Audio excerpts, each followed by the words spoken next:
नमस्कार, ठाणे वर्तमानमध्ये मी नितीन बोरसे आपलं पुन्हा एकदा हार्दिक स्वागत करतो। सादर करीत आहोत आजच्या ठळक बातम्या। प्रचंड उत्सुकता आणि वादात अडकलेली ठाणे महानगरपालिकेची प्रभाग रचना आणि आरक्षणाची सोडत काल अखेर पार पडली। या सोडतीमध्ये तब्बल 66 जागा महिलांसाठी राखीव असल्याने महानगरपालिकेमध्ये महिला राज अवतरणार हे आता पक्क झालं आहे। नव्या प्रभाग रचनेमध्ये एकंदर 131 प्रभाग आहेत। निवडणुका पॅनल पद्धतीने होणार असून 4 प्रभागांचे 32 पॅनल तर 3 प्रभागांचं 1 पॅनल असणार आहे। लोकसंख्येवर आधारित आरक्षण धोरणामुळे 9 प्रभाग अनुसूचित जातींसाठी राखीव झाले आहेत। काल ठाणे शहरातील गडकरी रंगायतन येथे या संपूर्ण कार्यक्रम संपन्न झाला। कार्यक्रमाच्या अध्यक्षस्थानी आयुक्त श्री संजीव जयस्वाल हे होते। नव्या प्रभाग रचनेमुळे अनेक प्रस्थापित विस्थापित होतील असा अंदाज होता, मात्र प्रत्येक प्रभागात 1 जागा खुल्या प्रवर्गासाठी राखीव असल्याने कोणीही विस्थापित होणार नाही एवढं मात्र नक्की। कुठल्या राजकीय पक्षाला फायदा, कुणाला नुकसान होणार याबाबत गेल्या काही दिवसांपासून तर्कवितर्क सुरू होते। प्रथमदर्शनी कळवा मुंब्रा परिसरामध्ये पूर्वीच्या 34 जागांमध्ये वाढ झालेली असून 2 जागांनी वाढ झाली आहे। त्यामुळे इथे आता 36 जागा असणार आहेत। राष्ट्रवादी काँग्रेसला इथे फायदा होऊ शकतो असं प्रथमदर्शनी वाटतं आहे। मोदी लाटेतही आपलं मताधिक्य कायम राखणाऱ्या आमदार जितेंद्र आव्हाडांचा हा बालेकिल्ला असल्याने राष्ट्रवादीला इथे फायदा होऊ शकणार आहे। दिवा परिसराला यंदा चांगलीच भरभक्कम लॉटरी लागली असून या ठिकाणच्या नगरसेवकांची संख्या 2 वरून तब्बल 11 नगरसेवकांपर्यंत पोहोचणार आहे। त्यामुळे गुडघ्याला बाशिंग बांधून बसलेल्या अनेकांना दिव्यातून संधी मिळू शकणार आहे। घोडबंदर रोड परिसरातून 28 नगरसेवक निवडून येणार आहेत। त्यामुळे इथे देखील मोठ्या प्रमाणात चुरस बघायला मिळणार आहे। तर कोपरी पाचपकडे मतदारसंघातून 32 नगरसेवक निवडून येणार आहेत। इथे नगरसेवकांच्या काही जागा कमी झाल्या असल्या कारणाने तिकिटासाठी रस्सीखेच दिसून येणार आहे। विशेष म्हणजे आयाराम गयारामांची सर्वाधिक संख्या देखील इथेच असल्याने तिकीट वाटप करताना नेत्यांना चांगलाच घाम फुटणार आहे। एकंदरीतच प्रभाग रचना झाल्याने आता राजकीय घडामोडींना वेग येणार आहे। ठाणे शहरातील राम गणेश गडकरी रंगायतन येथे काल प्रभाग आरक्षणाची सोडत होती, मात्र ही सोडत होण्यापूर्वीच वेगवेगळ्या राजकीय पक्षांच्या नेत्यांच्या व्हॉट्सॲपवर प्रभाग रचना फुटल्याचं चित्र स्पष्ट झालं होतं। इत्थंभूत माहिती राजकीय नेत्यांकडे होती। ही माहिती या नेत्यांपर्यंत पोहोचली कशी हा संपूर्ण गोपनीय अहवाल होता। मग ती माहिती फुटलीच कशी असा सवाल महाराष्ट्र नवनिर्माण सेनेच्या वतीने करण्यात आला। महाराष्ट्र नवनिर्माण सेनेचे अनेक कार्यकर्ते काल गडकरी रंगायतन येथे तळ ठोकून बसले होते। श्री अविनाश जाधव यांच्या नेतृत्वाखाली यावेळेस या सगळ्या कार्यकर्त्यांनी प्रभाग आरक्षणाची ही सोडत बंद पाडण्याचा प्रयत्न केला, मात्र पोलिसांनी वेळीच हस्तक्षेप केला आणि कार्यकर्त्यांना ताब्यात घेऊन गडकरी रंगायतांच्या बाहेर काढलं। अशा प्रकारे कुठलीही माहिती फुटलेली नाही असं प्रशासनाच्या वतीने सांगण्यात आलं।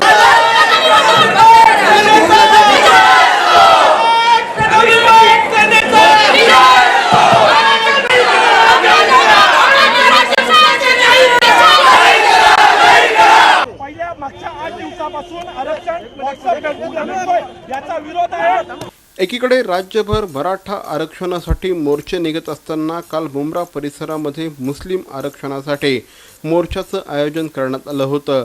आमदार श्री जितेंद्र आव्हाड, काँग्रेस पक्षाचे नेते श्री हुसेन दलवाई आदी मान्यवर या मोर्चामध्ये सहभागी झाले होते। यावेळेस मुस्लिम समाजातील काही मुलींनी जिल्हाधिकारी श्री महेंद्र कल्याणकर यांना आपल्या मागण्यांचं एक निवेदन दिलं। मुंब्रा परिसरातून हा मोर्चा निघाला होता। मुंब्रा स्थानकापाशी हा मोर्चा विसर्जित करण्यात आला। राज्य शासनाने मुसलमानांना मुख्य प्रवाहात आणण्यासाठी रंगराजन समिती किंवा सच्चर समितीच्या अहवालानुसार त्यांना आरक्षण मिळावं अशी मागणी यावेळेस करण्यात आली। राज्य शासनाच्या वतीने या संदर्भात न्यायालयामध्ये योग्य पद्धतीने भूमिका मांडण्यात आलेली नाही। 13 तारखेला या संदर्भात काँग्रेस पक्ष देखील कोर्टामध्ये आपली भूमिका मांडेल असं यावेळेस श्री हुसेन दलवाई यांनी देखील सांगितलं। ओबीसींप्रमाणेच मुसलमानांना देखील आरक्षण मिळालं पाहिजे अशी मागणी यावेळेस आमदार श्री जितेंद्र आव्हाड यांनी देखील केली. मुस्लिम आरक्षण हा त्यांचा अधिकार आहे की न्यायालयाने देऊन सुद्धा हे सरकार नाही म्हणत आहे. धर्माच्या नावावर आरक्षण देणार नाही असं बीजेपीने कालच सांगितलं. धर्म जातीचा विद्वेष वाढवत महाराष्ट्रामध्ये सगळ्या समाजाचा आता आक्रोश वाढायला लागला आहे. हा आक्रोश सरकार विरुद्ध आहे. मुसलमानांचा आरक्षण हक्क आणि अधिकार आहे, तो त्यांना द्यायला पाहिजे. आर्टिकल नंबर 15 आणि 16 याच्यामध्ये त्याची प्रोव्हिजनही केलेली आहे.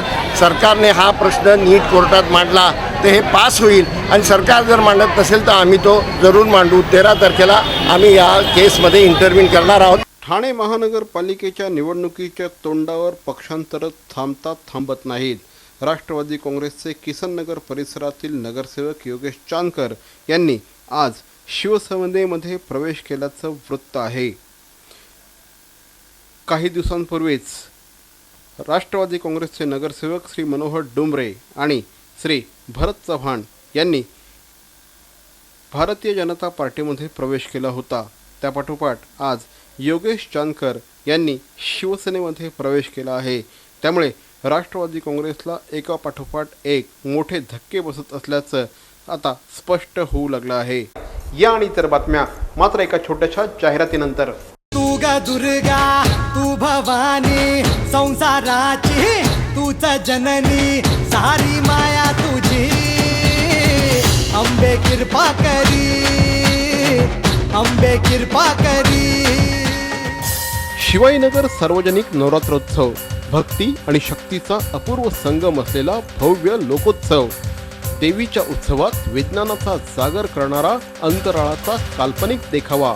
महिलांसाठी महापैठणीचा खेळ तर पारंपरिक हुंडला असे नानाविध खेळ. तरुणाईचा सळसळता उत्साहाची रेलचेल असणारा रास गरबा. भक्तांच्या हाकेला धावणाऱ्या देवीच्या दर्शनार्थ अवश्य या. निमंत्रक तमाम कार्यकर्ते आणि श्री सुधाकर वामन चव्हाण. शिवाजीनगर सार्वजनिक नवरात्रोत्सव. भवानी चौकातील जय अंबेमा विश्वस्त मंडळाचा नवरात्रोत्सव. स्वर्गीय आनंद दिघे यांनी सुरू केलेल्या भवानी चौकातील जय अंबेमा नवरात्रोत्सवास दीर्घ परंपरा लाभली आहे. भक्तांच्या हाकेला धावणारी अशी या तेजस्वी देवीची ख्याती आहे.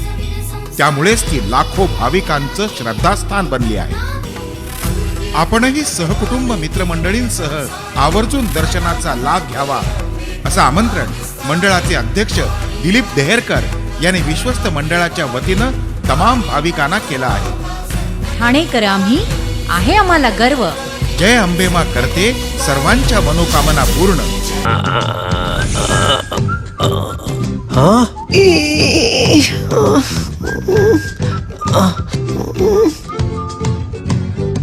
To do the DTH recharge immediately, just click on TJSP Smart Money. Enter your MPIN. Go to Merchant Payment. Select DTH Recharge, Service Provider, your account number, the money you want to transfer. Select your account, enter transaction PIN, and it's transferred.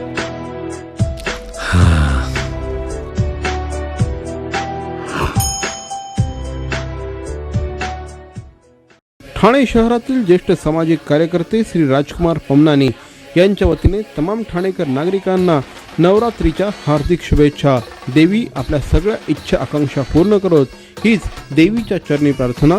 शक्ती आणि भक्तीचं प्रतीक असलेली देवी आपल्या आयुष्यात सुख समृद्धी संपन्नता आणि आरोग्य घेऊन येऊ हीच देवीच्या चरणी प्रार्थना. पुनश्च एकदा श्री राजकुमार पमनानी यांच्या वतीने तमाम ठाणेकर नागरिकांना नवरात्रोत्सवाच्या हार्दिक शुभेच्छा. ठाणे महानगरपालिकेच्या अतिक्रमण विरोधी पथकाने महापालिका आयुक्त संजय जयस्वाल यांच्या उपस्थितीत गेल्या 2 दिवसात स्टेशन परिसरातील हातगाड्यांवर कारवाई सुरू केली आहे.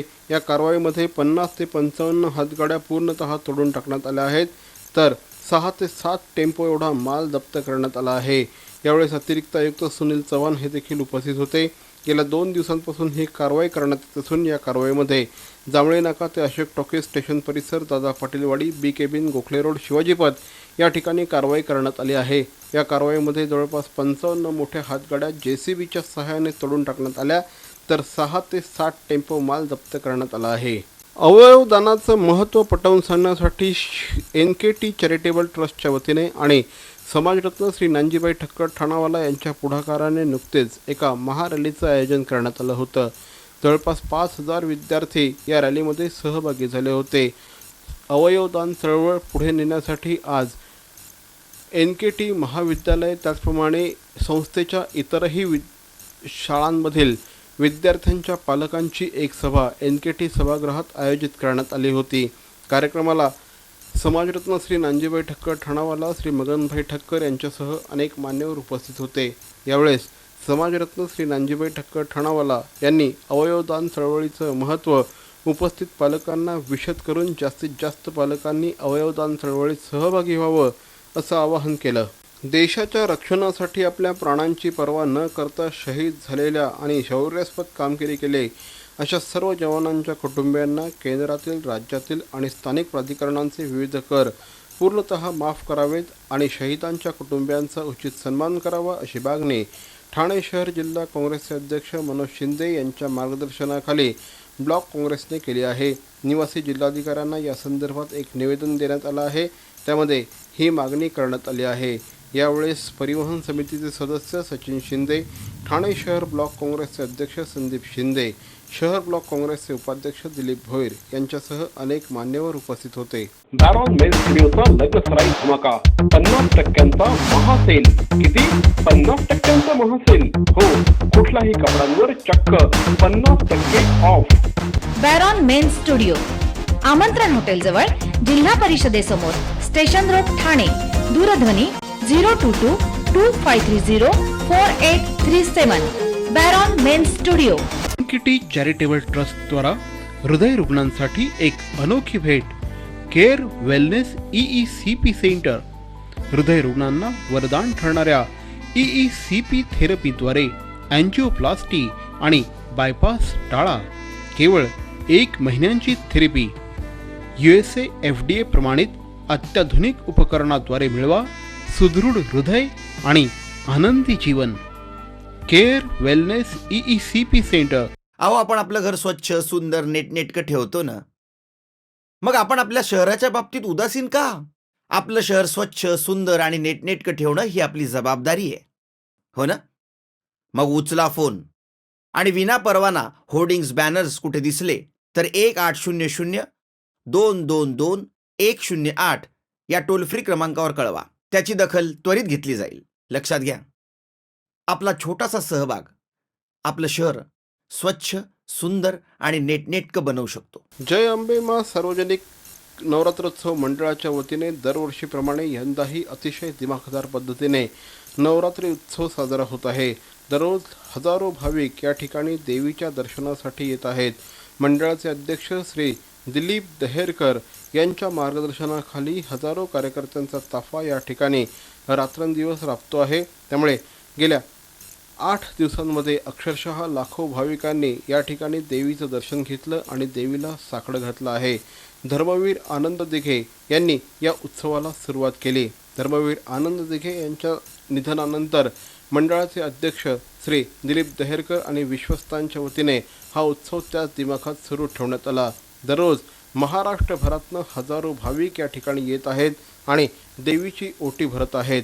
अष्टमीच्या दिवशी देखील मोठ्या संख्येने या ठिकाणी भाविक येतील असं श्री दिलीप दहेरकर यांनी सांगितलं. शिवाजीनगर सार्वजनिक नवरात्रोत्सव मंडळाच्या वतीने देखील दरवर्षीप्रमाणे यंदा देखील अतिशय दिमाखदार पद्धतीने नवरात्रोत्सव साजरा होतो आहे. दरवर्षीप्रमाणे हजारो भाविक या ठिकाणी देवीच्या दर्शनार्थ येत आहेत, देवीला साकडं घालत आहेत. मराठी चित्रपटसृष्टीतले अनेक मान्यवर कलावंत या ठिकाणी येतात आणि देवीचं दर्शन घेतात. काल या ठिकाणी श्री सतीश पुळेकर यांनी देवीचं दर्शन सपत्नीक घेतलं आणि त्यानंतर आम्ही त्यांच्याशी बातचीत केली. शिवाय देवीकडे पाहिल्यानंतर इतकं ग्रेट वाटतं की खूप प्रसन्न वाटतं आणि खूप छान वाटतं. आणि म्हणजे नेहमी ही देवी नवसाला पावते असंही म्हटलं जातं. मला असं वाटतं की माझी बायको, आम्ही दोघंजणं आलेलो आहोत इकडे आणि दरवर्षीच येतो आणि आम्हाला जे आत्ता जे वाटतंय तेच मागच्या वर्षी वाटत होतं, तेच त्याच्या आदल्या वर्षी वाटत होतं. तर त्याच्यामुळे आम्ही जोपर्यंत आहोत तोपर्यंत नेहमी आम्ही इथे दोघंजणं येत राहणार. तर मंडळी, या होत्या आजच्या ठळक बातम्या. आमचा पत्ता ठाणे वर्तमान, Dadoji Konde stadium, shop number 16, cotton road, Thane पश्चिम. दूरध्वनी क्रमांक 9820939420. तर मग पुन्हा भेटू उद्या याच वेळी याच ठिकाणी ठाणे वर्तमानमध्ये. तोपर्यंत धन्यवाद. जय हिंद, जय महाराष्ट्र.